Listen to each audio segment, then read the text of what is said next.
To cut a very long story short, I was training for a race in Hawaii at the end of this month, and then 2 months ago I just didn't feel right, and my friend just came over and did an ECG, saw something was wrong, and then ended up in hospital.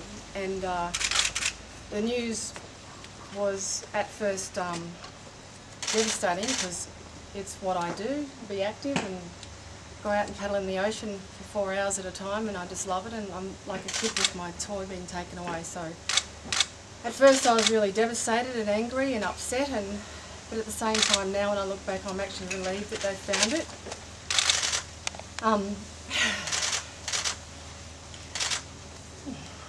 Welcome home, Lisa. It must be nice to be home. Yeah. Heart surgery was quite a scare, I would imagine. Yeah, look, it's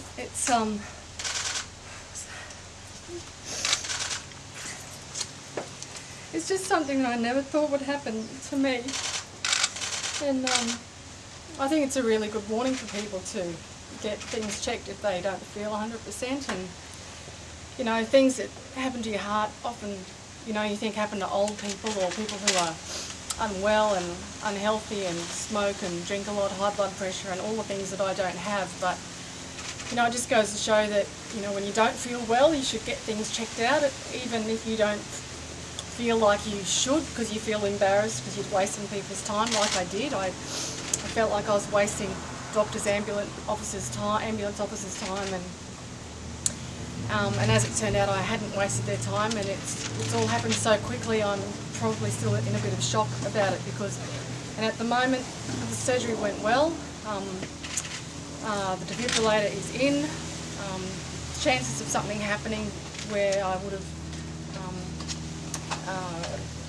gone into cardiac arrest were very, very small, but there was a very small risk, and I wasn't prepared to take that risk, so the option was to put the defibrillator in, and it's I can feel it, but that's sort of the least of my problems. I don't have any pain from it, but I still have the heaviness in my chest where I can't breathe, the soreness which radiates from my sternum right up to my neck, which is one of the reasons why I went into hospital.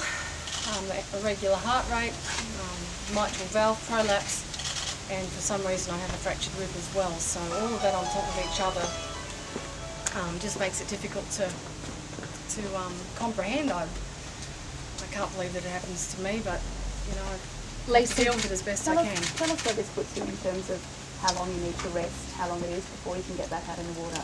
Well, the doctors have said, absolutely, without a doubt, the best thing you have to do for 3 whole months is to not cook or clean. No, Lisa, what about your sporting career though? Has that been a hard pill to swallow? That's been the hardest thing for me, because it's been my life.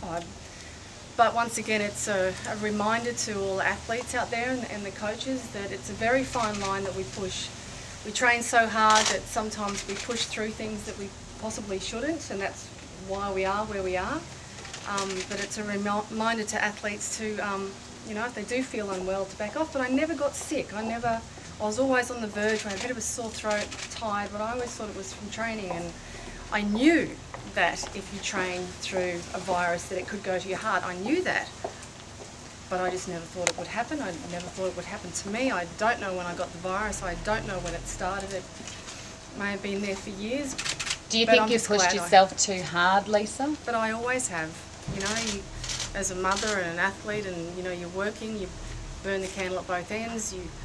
Everyone else comes first. You don't often sit back and take a few days off because you can't. You know, there's a family to run and things to do, and as it is, I was supposed to speak at a conference on Saturday, and I feel bad because I let down 500 women that I was going down to try and inspire and motivate. But in this state of mind, I can't be like that. I can't do my job. How nervous were you going into surgery, Lisa? How nervous were you going into surgery? It was really awful, actually, because I wasn't 100% sure that I needed it. There was still a part of me that thought, if I just rest, if I just take the medication, then it'll all go away. But the problem is that there was a very slight risk that I could go into arrest, and that's not worth gambling with. So I had Grant was obviously by your side in the hospital. What did he say to you when you went into surgery before you went under? He just said this is the right thing to do. The doctors had said it was inevitable. So I just had it done, and we just decided it was, even though we weren't 100% sure that, you know, it was really needed. I would have liked to have tried just the medication and rest, but it was the right thing to do. I mean, I'd rather be alive than not be alive, so. How important was your family to you? Oh, they're the most important thing in my life, so I never wanted to, you know, the kids to come home and find me carved out on the floor at home, you know, it wouldn't be a nice thing, so the decision then was quite easy, but I did question the doctors several times, and they assured me that it was the right thing to do. Did you After have a many choice? years? Compete again? It depends on how I feel. I can walk at the moment, so I'll be doing a lot of walking. They said I can take up other activities like, you know, knitting. My friends put in an order for a beanie and a scarf. But you know, So just that's take not it what as I'm it comes. like. I can't sit still. I mean, Jamie said, no, you can go and have massages and have your nails done. It's like, that's all very nice, but it's not what I'm like. But I'll get through it, and it just, at the moment, it's still emotionally pretty hard because, like I said, my whole life has sort of just stopped, and I have to reassess everything. So.